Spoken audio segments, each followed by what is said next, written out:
동근이가 전화를 왔죠, 저한테. 양육비 달란다고, 돈이 한장한년이라고.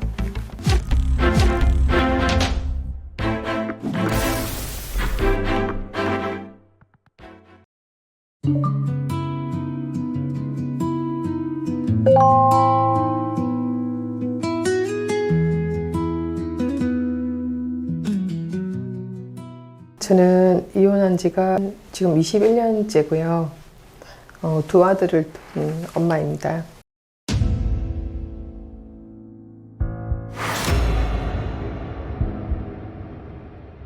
결혼 초반에는 이제 빚이 약 1,000만 원 정도 있다고 했는데, 그 당시에는 저는 뭐 사채까지 끌어들여서 그렇게 사채 빚인 줄 몰랐었고요. 이 군인들은 군인증만 주면은 사채를 시기 낼 수가 있었어요. 그러다 보니까 이 사람이 사채를 썼는데 한두 개가 아니었으니까.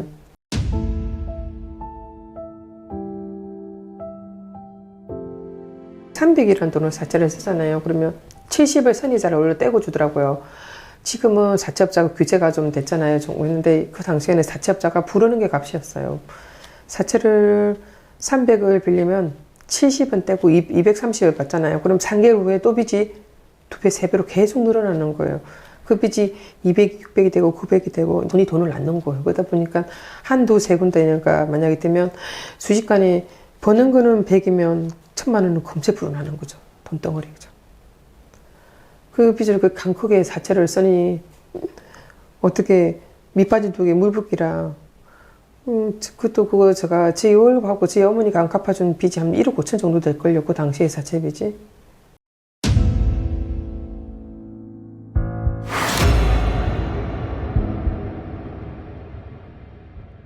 술을 먹다 보니까 이제 엄주가무자들 즐겨 노는 거죠. 뭐 밤새 오락하기도 했고, 뭐 술집 가서 놀기도 하고, 그건 모르죠. 술집 가서 놀고 있으면 뻔할 뻔지 아니겠어요. 뭘 하고 놀았는지를. 집을 찾아봤을 때는 단란주점도 있었고, 그 다음에 다방이라고 옛날에는 시골 가면 다방이라고 있었는데, 다방에 여자 접대한 것도 있었고, 그걸 다 저한테 다 전화번호는 다 자기가 사고 저 전화번호를 주더라고요. 네, 그쪽에서 저한테 외상값을 달라고 전화를 오고 집도 찾아오고 그랬죠.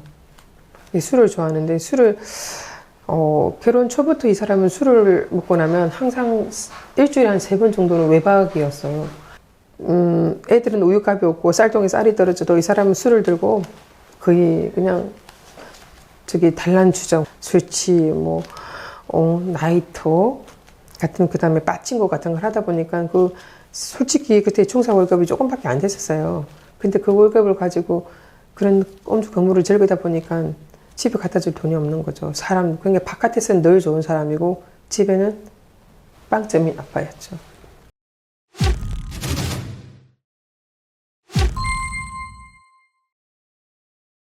처음에는 시어른하고 같이 1년 반 정도를 살다가 아들이 외박을 3일 멀다고 외박을 하면 외박하고 올 때마다 저를 너무 구박을 하는 거예요.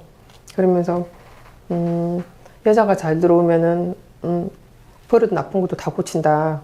여자가 잘못 들어와서 그렇다. 그런 식으로 저한테 모든 걸 책임 전가를 하니까 저도 그걸 못 견디겠더라고요. 그래서 이제 남편이 직업군이었어요. 그래서 직업군이어서 군인 아파트로 갈 수 있는 기회도 있었고 해서 그때 아무것도 없는 빈손으로 제가 가지고 있던 비상금으로 그 140만 원짜리 군인 아파트로 들어가게 됐어요.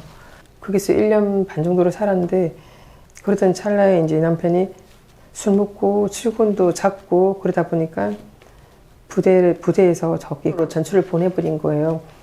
그래도 그 버릇을 가정을 못 지키고 계속 사채를 쓰고 술을 먹고 막 오락을 하고 빠칭호 같은 거 하니까 한 군데 메꾸고 3군데가 사채가 동시에 터진 거예요.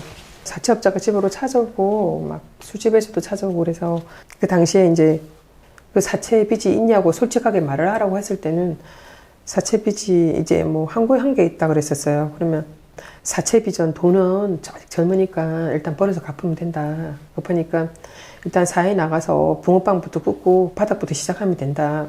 너무 높은 걸 보지 마라.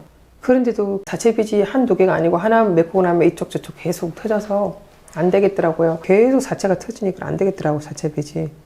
그래서 이제 적었죠. 이혼사료 적어라. 나는 다른 건 다 용서해도 거짓말 하는 건 못한다고 했다. 왜 애들 앞에 부끄럽지 않게 거짓말을 하냐. 그러면 적어라 그래서 이혼 서류로 적게 된 거예요. 그리고 각서도 적고 자기가 매달 얼마씩 애들한테 150만 원씩 둘이 양육비를 지급하겠다. 그리고 뭐 등등 내용을 적긴 적었었어요. 자기의 잘못으로 인해서 했다고 다 적어가지고 자기가 진 찍고 다 했었죠. 그래 뭐 지하 월세를 살더라도 빵 한 쪽을 먹더라도 내가 애를 데리고 책임져야 되겠다는 생각에 언니 집에 두부사를 하게 된 거죠.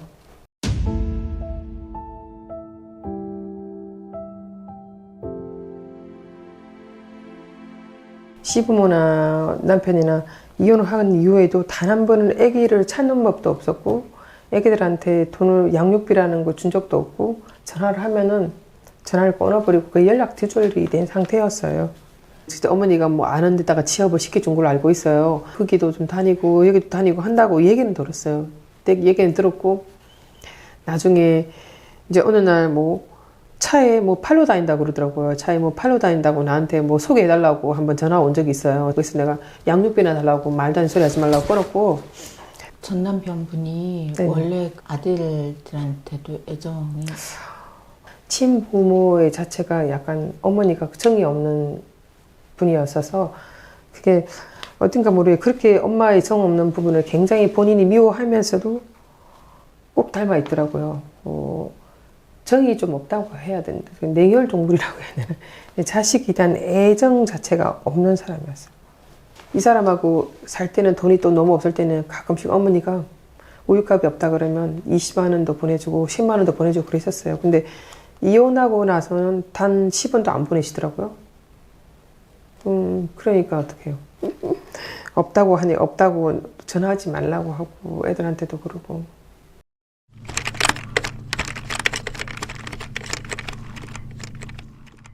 큰애가 이제 아빠라는 존재만으로도 아빠가 있었잖아요. 근데 그 이제 아빠가 어느 날 갑자기 아빠 각자의 길로 가다 보니까 내가 이모 집으로 왔는데도 이 아빠에 대한 그리움이라고 해야 되나? 그때는 제가 몰랐었어요. 그게 소아우울증인지 몰랐는데 학습지 선생님이 그 말을 하시더라고요. 어머니 큰애가 좀 제가 이런 말 들으면 어머니 기분 나쁘게 생각할지 모르겠는데 큰애가 좀 상담을 좀 해보는 게 나을 것 같다. 그래서 왜 그러시냐고 그랬더니 애가 약간 우울증이 좀 있는 것 같다고. 그래서 내가 이제 보니까 그림을 그리면 모든 게 사람도 검정색, 그림도 검정색, 나무도 검정색이었던 거예요. 도화지에. 그래서 큰애가 아프니까 그 아빠에 대한 아빠가 그 남편이 너무 밉더라고요. 진짜로. 내가 저 인간 때문에 저희 애가 아프다는 생각에 내가 용서를 할 수가 없는 거예요. 이 사람에 대한. 어떻게 부모가 돼가지고 자식을 저렇게 방치해 두고는 만나지도 않고 한데 어떻게 제가 자식이며 어떻게 양육자가 남편한테 원망을 안 하겠어요. 어느 누구나 사람 다 똑같을 거예요. 자식을 단한 번 찾지도 않고 그 아픈 애가 있는데도 12시간 일하고 뭐 가면 언니가 애들을 잠깐 봐주기는 해도 언니도 애가 3명이다 보니까 좀 같은 경우에는 돌봄이라도 있고 하지만은 그 당시에는 그런 사회적인 제도도 아예 없었고 해서 뭐 애 둘이서 그냥 갔다가 학원으로 많이 돌렸죠. 어린이집 갔다 오면 학원으로 뭐 미술학원, 태권도 이렇게 돌리고 나면 이제 집 오면 애들이 한 3시간은 자기들끼리 방치하고 있는 거죠.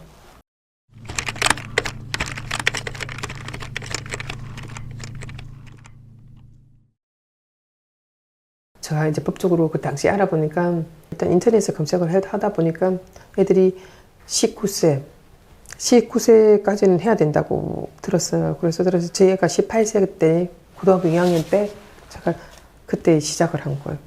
일단 이건 해놔야 되겠다. 애들을 위해서, 저 아닌 애들을 위해서 한 거죠. 근데 대부분의 거기 비양육자들이 돈은 애들 양육비를 보면 제가 양육자들을 챙긴다고 착각을 하고 계세요. 그거는 애들이 불시에 꼭 필요할 때 돈을 써야 되는 애들의 권리잖아요. 애들의 권리를 이 사람들은 당연히 양육자가 가져가서 쓴다고 돈을 안 주는 경우가 되게 많더라고요.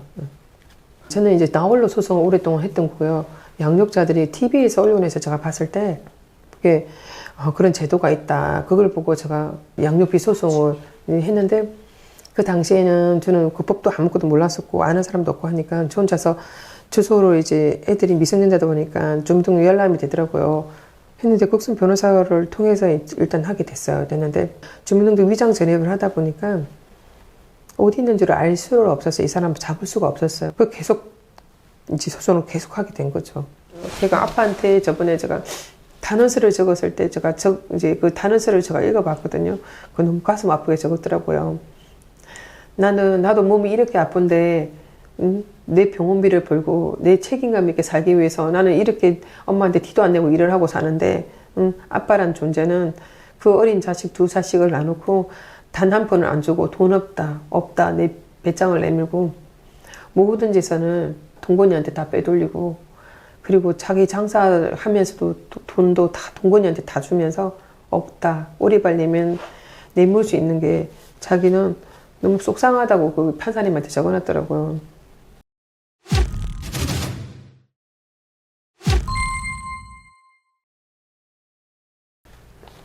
제가 양육비를 달라고 이 아빠한테 전화를 할 때가 되면 그 여자분이 전화를 해서 저한테 전화하지 말라고 자기 신랑한테 나보고 돈이 한장하냐나 저한테 입에 담지 못할 욕설을 많이 했죠 저한테.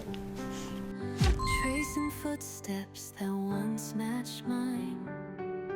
Your laughter echoes in the wind, but I can't hear it like I did back